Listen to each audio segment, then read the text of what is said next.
इस वीडियो में हम लोग संतुलन कीमत तथा मात्रा का निर्धारण किस प्रकार होता है उसको समझने के लिए उदाहरण को समझेंगे और वो उदाहरण है 5.2। तो आइए समझते हैं उदाहरण को। एक बाजार का उदाहरण लेते हैं जहां गेहूं के लिए मांग वक्र निम्न प्रकार दिया गया है। देखिए यहाँ पर मांग वक्र के लिए क्या कंडीशन दिया है वो देखिएगा। Q मतलब हुआ क्वांटिटी, D फॉर डिमांड, या नीचे लिखिए या ऊपर लिखिए।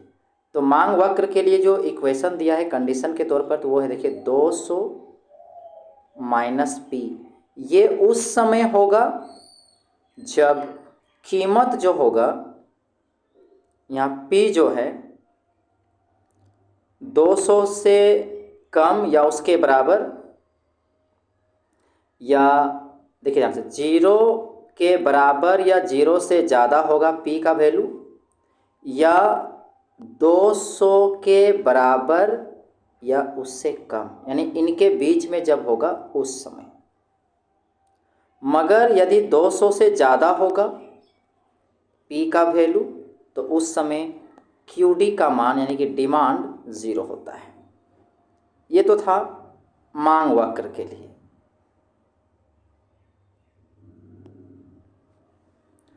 मान लीजिए कि बाजार में समरूपी फर्म है। किसी अकेली फर्म का पूर्ति वक्र इस प्रकार दिया गया है। देखिए ये पूरा बाजार के लिए है और उसके बाद हम लोग किसी एक फर्म के लिए बात करते हैं। यहाँ पर ये एक फर्म के लिए है और जितने भी फर्म हैं सब समरूपी है। तो यहाँ एक फर्म के लिए पूर्ति वक्र दिया है। तो Q F फर्म के लिए और S सप्लाई पूर्ति के लिए। तो एक फर्म कितना पूर्ति करता है, 10 जोड़ P। और यहाँ पर दिया है P का मान कितना होना चाहिए, या तो 20 या तो 20 से ज़्यादा। मगर अगर 20 से कम पड़ जाता है,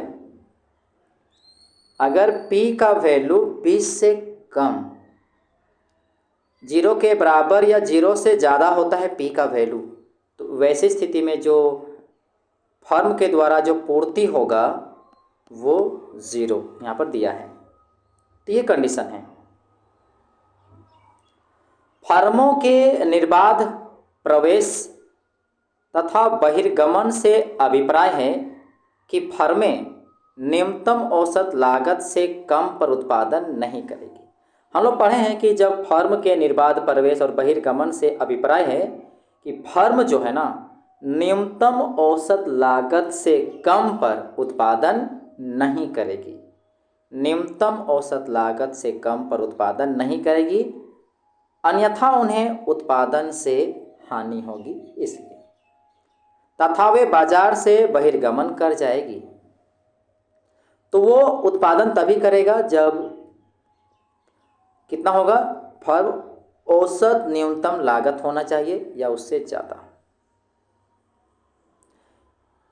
जैसा कि हम जानते हैं निर्बाध प्रवेश और बहिर्गमन के साथ बाजार संतुलन उस कीमत पर होगा जो फर्मों की न्यूनतम औसत लागत के बराबर है। देखिए ध्यान से, जैसा कि हम जानते हैं निर्बाध प्रवेश और बहिर्गमन के साथ बाजार संतुलन उस कीमत पर होगा जो फर्मों की न्यूनतम औसत लागत के बराबर है। बाजार के कीमत कितना होना चाहिए, तो देखिए बाजार संतुलन उस कीमत पर होता है, बाजार संतुलन जो होता है उस कीमत पर होता है जहां पर फर्म की न्यूनतम औसत लागत के बराबर होता है। अतः संतुलन कीमत कितना होना चाहिए, तब संतुलन कीमत होगा, बाजार में जो संतुलन कीमत होगा वो न्यूनतम औसत लागत। तो यहाँ पर कितना है, 20 रुपया। तो इसलिए यहाँ पर जो P0 जो होगा जहाँ पर संतुलन होगा वो 20 लेंगे। अब हम लोग क्या करेंगे, इस कीमत पर बैठाते हैं। तो इस कीमत पर बाजार उस मात्रा की पूर्ति करेगा जो बाजार मांग के बराबर है। तो इस कीमत पर बाजार उस मात्रा को दे पाएगा, पूर्ति कर पाएगा जितना बाजार में मांग है।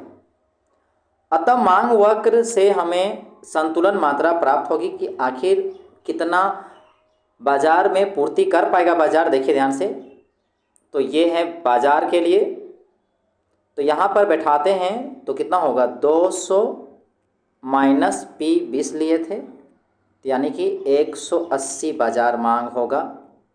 ठीक है, तो हम लोग क्या देख रहे हैं कि ये जो 20 रुपया की जो कीमत थी, जो संतुलन कीमत, तो इस कीमत पर बाजार उस मात्रा की पूर्ति करेगा, बाजार उस मात्रा को दे पाएगा जो बाजार मांग के बराबर है। और हमें वो वैल्यू कितना प्राप्त हुआ, अभी देखें 180। अब हम लोग जानेंगे कि जो संतुलन कीमत जब 20 रुपया है तो प्रत्येक फर्म कितना पूर्ति करता है। ये तो पूरे बाजार का ना हुआ, तो एक फर्म कितना करेगा।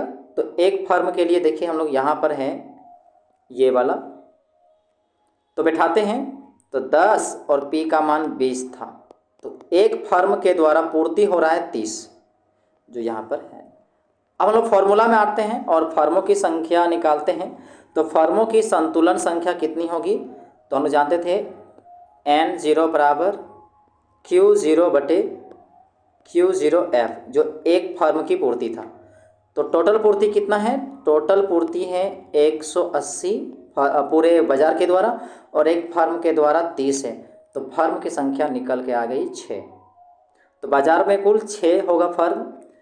अतः निर्बाध प्रवेश तथा बहिर्गमन के साथ संतुलन कीमत, मात्रा तथा फर्मों की संख्या क्रमशः, अब देखिए संतुलन कीमत 20 हो गया, मात्रा हो गया 180 और फर्मों की संख्या हो गया 6। तो इसकी सहायता से हम लोग ये निकाल लिए कि संतुलन कीमत कितना हुआ, मात्रा कितना हो सकती है और फर्म की संख्या कितना हो सकती है।